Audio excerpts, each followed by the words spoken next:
Good morning, friends. Chapter number 5, Morphology of flowering plants. Today we will study about seeds. So the ovule after fertilization develop into the seed. Okay. Ovule, that is after fertilization, is going to develop into the seed, and the seed is made up of seed coat and embryo. Seed કોઈ પણ seed હશે તો એ seed coat અને embryo થી બનેલો છે. Embryo જે છે that is made up of radical and embryonal axis, right? And one, તો embryonal axis કોઈમાં એક હશે wheat and maize, and there will be two cotyledons as in grams and peas, right? So this thing you have to remember. Now what is the structure of dicotyledonous seeds? So the outermost covering of the seed is the seed coat. The seed coat has two layers. The outer layer is called the testa and the inner layer is called the tegment. The hilum is a scar on the seed coat through which the developing seeds were attached to the fruit. કે હિલિયમની ઉપર એક scar એટલે કે ડાઘા જેવો ભાગ છે કે જ્યાંથી એ ફ્રૂટ સાથે કનેક્ટેડ છે. Above the helium, a small pore called the micropyle is there. Within the seed coat, the embryo consisting of an embryonal axis and two cotyledons. You can see here in this figure, micropyle is there, helium is there, seed coat is there. Again here you can see cotyledon is there, two. Pumule is there, upper side, radical is there. From pumule the shoot system will develop, and from radical the root system is going to be developed, right? The cotyledons are often fleshy and full of reserve food material. These cotyledons are consisting the reserve food material. At the two ends of the embryonal axis are present the radical and the pumule. In some seeds such as castor, the endosperm forms as a result of double fertilization. કે castor એટલે કે દિવેલાનો છોડ, દિવેલાના બીજની અંદર જોશો તો એની અંદર આખું ડબલ ફર્ટિલાઇઝેશનને લીધે આપણને એન્ડોસ્પર્મ જોવા મળશે, which is a food storing tissue. In plants such as bean, gram and pea, the endosperm is not present in a mature seeds.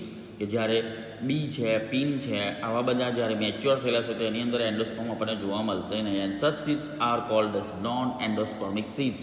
So basically you can consider what type of the seeds are considered as a non-endospermic seeds. So all these non-endospermic seeds, that is bean, green gram, pea, ટૂંકમાં કઠોળ, right? જેટલા બી કઠોળ છે એ બધા જ non-endospermic seeds કહેવાશે.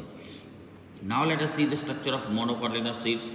So generally monocotyledonous seeds are endospermic, but some as in orchid are non-endospermic. So most probably all the seeds are considered as the endospermic seeds of monocotyledonous, but some plants which are monocotyledonous like orchid, they possess non-endospermic seeds. In the seeds of cereals such as maize, the seed coat is membranous and generally fused with the fruit wall. કે જ્યારે મકાઈનો છોડ જુઓ, તમે મકાઈનો બીજ કાઢો, મકાઈના ડોરામાંથી મકાઈનો દાણો છૂટો પાડો, તે દાણાની ઉપર એક પાતળું લેયર જોવા મળશે. તમે મકાઈ ખાઓ છો તો તમારા પાતળા લેયર તમારા મોંમાં કેટલી વખત ચોંટી બી જતા હશે, રાઈટ? તો એ પાતળું લેયર છે, પાતળું લેયર જે છે મકાઈને ફૂડ સાથે જોડાયેલું છે. So that is considered as outer layer, right? That is a membranes and that is fused with the fruit wall. The endosperm is bulky and store the food. એની અંદરનો ભાગ જે છે એને આપણે endosperm કહીશું, which is bulky and store the food, right? The outer covering of the endosperm separates embryo by a proteinous layer called alveolar layer. The embryo is small and situated in a groove at one end of the endosperm. It consists of one large and shielded shaped cotyledon known as scutellum and a short axis with a pumule and radicle. So inside that there will be a pumule and radicle. You all know that from pumule the shoot system is going to develop, and from radicle the root system is going to develop. But this pumule and radicle are again covered, right? They are again covered with another layer, and that is pumule which is covered, that is called coleoptile, and where the radicle is covered, that is called the coleorhiza respectively. You can see in this figure, embryo is there, endosperm is there, right? In this figure, alveolar layer, that is inner layer, seed coat, outer layer, endosperm where the fruit is stored. Again scutellum is there, scutellum, again that coleoptile is there. So pumule is covered by the coleoptile, and above that there is a scutellum. Below radicle is there, and radicle is covered by coleorhiza. So this figure you have to remember, and by this figure you can remember this thing, two things, monocot and dicot seeds. Now let us move to the floral diagram.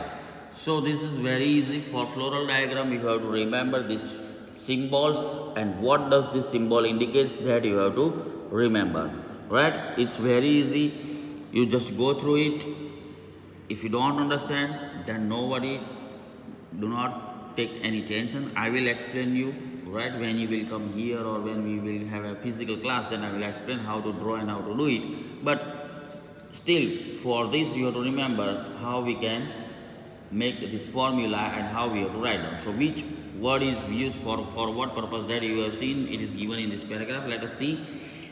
Various morphological features are used to describe the flowering plant. The description has to be brief, in simple and scientific language, and presented in a proper sequence. The plant is described being with the habitat, vegetative character, root, stem, leaves, and then floral character. Inflorescence and flowering plant. After describing various parts of the plant, a floral diagram and floral formula are presented. The floral formula is represented by symbols. In floral formula, BR stands for the bractet. So those who possess the bractet, there will be a BR, right? K stands for the calyx, C for corolla, P for perianth, A for androecium, G for gynoecium, G dash for superior ovary. Again, above dash for inferior ovary, that is for the male, and for the female, and for bisexual, both combined will be there. For actinomorphic, plus sign will be there, and percentage sign for the zygomorphic, that shows the nature of the flower. Fusion is indicated by enclosing the figure within the bracket, and adhesions by a line drawn above the symbol of the floral part. A floral diagram provides information about number of the parts of the flowering, their arrangement, and the relations they have with one another. The position of a mother axis with respect to the flower is represented by the dot on the top of the floral diagram. So this way you can represent the mother axis, right? Calyx, corolla, androecium, gynoecium are drawn in a successive whorl, calyx being the outermost and the gynoecium being the center. So G will be inside, calyx, K stand for the calyx. So calyx is the outermost, right? G will be here. So according to that, the formula will be there, you have to remember, right? The floral diagram and the floral formula figure 5.20 represents the mustard plant and family, that is Brassicaceae, right? Brassicaceae.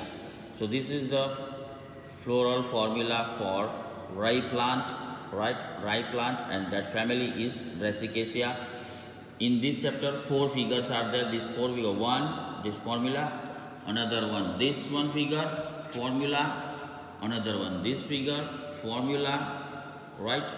And another one, this figure and formula, right? This kind of is drawn, then it indicates the bracket. I will show you, explain you how it is there, but you just go through it. According to that, it is easy, right? So hope you all might have understood this chapter, and by here your chapter number 5 is going to be ended.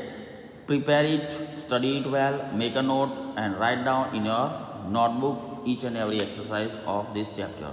Thank you very much.